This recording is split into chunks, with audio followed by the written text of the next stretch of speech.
కానీ ఓసారి ఒక విషయం చెప్పండి రాజేంద్ర, అసలు కాళేశ్వరం వల్ల తెలంగాణకు ప్రయోజనం ఉందా లేదా మీరు చెప్పండి మీ దృష్టిలో as a Eatala Rajendra. I'm not asking about BRS leader గా ఒకప్పుడు, ఇప్పుడు బీజేపీ లీడర్ గా. కాళేశ్వరం వల్ల తెలంగాణకు ఉపయోగం ఉందా లేదా? 100% ఉపయోగం, 100% ఉందండి. 100% ఉపయోగం. As a Eatala Rajendra underline చేస్తున్నాను. ఈటెల్ రాజేంద్ర అంటే చెప్తున్న మాట, నా ఎస్ఆర్ఎస్పి, నా ఉత్తర తెలంగాణ ప్రాణ ప్రధాని ఏదైతుందో నా సెకండ్ విడతకు నీళ్ళు ఇవ్వలేకపోయింది. నా ఎస్ఆర్ఎస్పి ఇవాళ ఫేజ్ 1లో కూడా బాయిలు లేకుండా, బోర్లు లేకుండా నా పంటలు పండలేదు. ఇవాళ ఎస్ఆర్ఎస్పిలో 14,40,000 ఎకరాలు 100% ఎక్కడ కూడా బాయిలు లేకుండా, బోర్లు లేకుండా, కొత్తగా మళ్ళీ పుడక తీయకుండా చివరి ఆయకట్టు కూడా నీళ్ళు అందించింది. గుర్తుపెట్టుకోండి. ఇవాళ మిడ్ మానేరు కట్టిన తర్వాత ఆనాడు మాకు ఒకటే రిజర్వాయర్ ఎల్ఎండి మాత్రమే 24 టీఎంసీ మాత్రమే ఉండే. కానీ ఇవాళ ఇంకొక 25 టీఎంసీ నీళ్ళు మిడ్ మానేరు వచ్చిన తర్వాత నా ఎస్ఆర్ఎస్పి ఆయకట్టు మొత్తంలో నీళ్లకు గ్యారంటీ ఏర్పడింది. ఈవెన్ దాని రీడిజైనింగ్ పేరిట ఇవాళ మిడ్ మానేరు నుంచి అవసరం వస్తే రివర్స్ పంపింగ్ ఏదైతే పెట్టామో, రివర్స్ పంపింగ్ ద్వారా నిజామాబాద్లో ఉన్నటువంటి లిఫ్ట్ ఇరిగేషన్లు కానీ, నిజామాబాద్ నుంచి కరీంనగర్కి వచ్చేటువంటి కూడా గ్యారంటీ ఏర్పడ్డది. అంతేకాదు, మీరు గుర్తుపెట్టుకోండి, ఇవాళ నేను రికార్డు చెప్తా ఉన్నా, కొన్ని మర్చిపోని అవి నా వాగులు పాడినాయి. నా వాగు మొత్తం ఆ ఎస్ఆర్ఎస్పి ఆయకట్టు కింద, లేదా ఇలా ప్రాణహిత చేవెళ్ళ, ఇలా లేకపోతే మేడిగడ్డ చేవెళ్ళ ప్రాజెక్టు కింద ఉన్నటువంటి అన్ని వాగులు, అన్ని వంకలు పొంగి పొరున్నాయి. ఇవాళ కొన్ని వందల చెక్ డ్యామ్లు కట్టబడ్డాయి. ఇవాళ ఎకలాజికల్ బ్యాలెన్స్ కాపాడబడ్డది.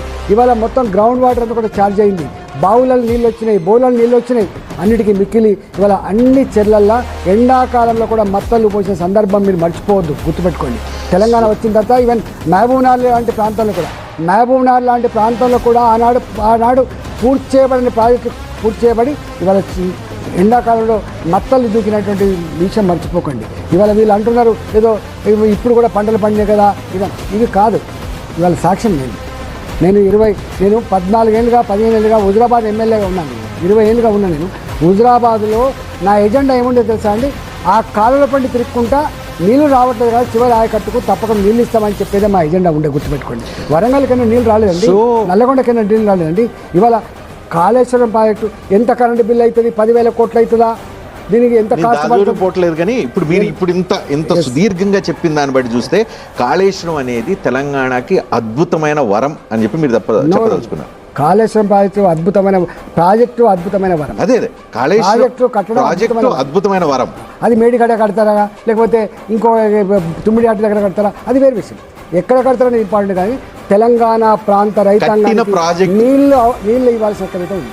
కట్టిన ప్రాజెక్టు, వచ్చిన నీళ్లు తెలంగాణకి అద్భుతమైన సస్యశ్యామలం కావడానికి ఉపయోగపడిందని చెప్తాను. నేను ఒకటి అంటున్నా, ఇవాళ వీళ్ళు మాట్లాడుతుంది కదా, మొన్న వీళ్ళ గవర్నమెంట్ వచ్చిన తర్వాత మొన్న ఏడ్చింది రైతులు, నీళ్ళు లేవు, చివరి ఒక తడి, ఒక 2 తల్లు లేక నీళ్ళు పంటలు వెళ్ళిపోతాయని చెప్పి ఏడ్చిందండి. ఇవాళ అది కనుక ఉంటే చివరిలో ఒక 4 టీఎంసీలో 10 టీఎంసీలో నీళ్ళు ఎత్తిపోసుకుంటే ఆ పంటలు కాపాడబడేటువంటి భావన నాకు ఉందండి. కాళేశ్వరం ఏటీఎంలా ఉపయోగపడవచ్చు. కాళేశ్వరం వాళ్ళ కుటుంబానికి 1,000 కోట్ల రూపాయలు తెచ్చిపెట్టవచ్చు. ఇవన్నీ ఒక ఆస్పెక్ట్. లక్షల కోట్లలో ఎన్ని 1,000 కోట్లు తినడం నేను దాని గురించి మాట్లాడుతున్నాను. కానీ ప్రాజెక్టు కట్టడం వల్ల నా తెలంగాణలో నా మత్స్య సంపద పెరిగింది, తెలంగాణలో ఎకలాజికల్ బ్యాలెన్స్ వచ్చింది, తెలంగాణలో బోర్లు ఎండకుండా అయిపోయినాయి, ఆ ప్రాంతంలో తెలంగాణలో బావులు ఎండకుండా అయిపోయినాయి, తెలంగాణ బావులు మళ్ళీ పూర్తి చేసే అక్కడ లేకుండా తెలంగాణ పంట పొలాలలో వేసిన నాట్లు తప్పకుండా పంట